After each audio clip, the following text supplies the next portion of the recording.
To discuss today. This is probably the most asked question. I get this question literally every single day. How long does IRCC take to get back to you after you submit a good and a successful response, possibly successful response to our procedural fairness letter? So based on my experience, and when I'm saying my experience, I have so far at the time of making this video, I have literally dealt with a few thousand procedural fairness letter cases across the spectrum. So I'm probably in a position to give you a more realistic idea as to how long in 2024 does IRCC take to get back to you after you submit a proper response. The term proper is very important because if you don't submit, you get a response maybe in a day's time or maybe in 10 months time, which is not going to help you in any ways, right? So the proper response is the key here. So I don't have a notes or anything for this video. I'm just talking through whatever is coming into my mind about the case by case basis. So the first is the most common one, where you got married to your spouse, but you did not include her into your PR application. So let's say you got married in India at the time your PR is in process, you landed in Canada as a single, and then then you start the sponsorship application, and then IRCC sent that, because you did not include your wife as a member of the family class, she cannot be included in the member of the family class. If that's the nature of the PFL, the decision making time is one of the longest, okay, particularly from India. You will see after a few months email notification that your case is possibly being transferred to the New Delhi High Commission, which means this is for a local verification, which also means that this is going to take a long time. So for a case of this nature, from my experience, the average decision making time is in between 3 to about 10 months. It's a very broad range I'm talking about, but I don't have any other ways to say this, because this is really what it is: 3 to 10 months, not specific to India. For any other country where you do not include your spouse as a member of the family class, receive a PFL, and to submit a proper response, IRCC is going to take a minimum time of 3 months. At least that's from my experience. Non-declaration of the past visa refusals. Let's say you submit a current, a Canadian student visa application, but you forgot to mention your past refusals either of Canada or the US.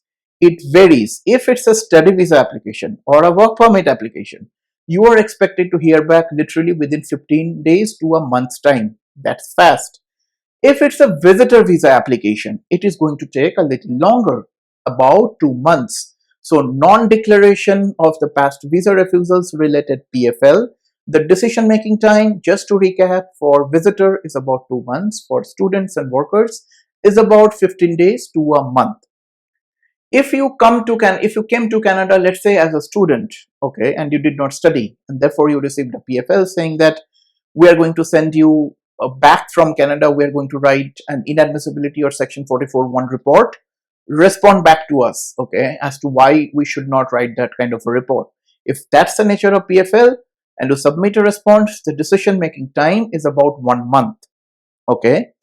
If you received a PFL due to non-compliance of job responsibilities pertaining to any PNP or your express entry system, okay, the average decision making time from IRCC is about 1 month, give or take. Sometimes we get decision literally within a few days time, but again, I would imagine those situations are unique situations. Average is 1 month, okay. Other PFL reasons could be criminality. If you did not declare your previous criminal history and you are now given an opportunity to tell them why, that takes a very long time, about 7 to 8 months across the country. 6 months bare minimum. So non-declaration of criminality, 6 months minimum, and I have seen this taking from literally 1 year kind of a time, because obviously they are going to do all sorts of verifications and everything at their end before they come to you with the decision.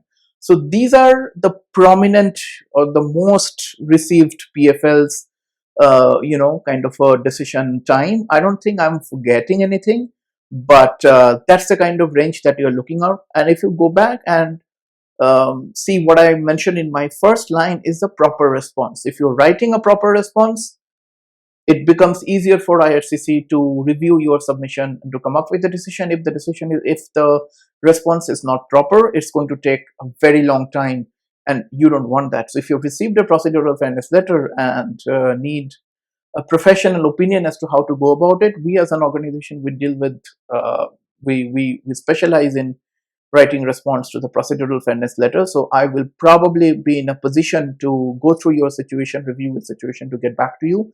So if you're in that kind of a situation, more than welcome to hop onto our website, novonation.ca, book a relevant professional consultation, and I'll be more than happy to have a case specific discussion with you. Hope this helps, hope this clarifies. Bye now.